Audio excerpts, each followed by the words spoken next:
Hi guys. Alam nyo guys no, believe talaga ako sa mga tao na yung mahilig mag mahilig magkalat-kalat ng mga istorya, no? Ano kaya nasa isip nila diyan? Ano kaya ang napapasok sa isipan nila yung palagi silang naninira sa kanilang kapitbahay, naninira sa kanilang kaibigan, naninira sa kanilang mga pinsan o sino-sino?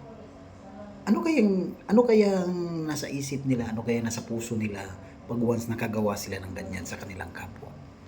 No? Mahirap yan.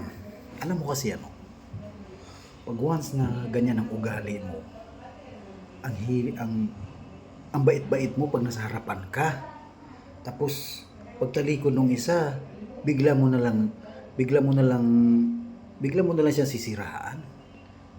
Pangit 'yun. Alam mo kasi ano, sa totoong buhay, mas maganda manahimik ka na lang. Huwag kang manghialam sa ibang tao. Huwag mo sirahan yung taong hindi ka naman inaano. No? Pangit yan. Sa totoo lang. Kung ako pa sa'yo, no, bawas-bawasan mo na yung pag-iinom ng kape. Hindi ako kasali dyan ha.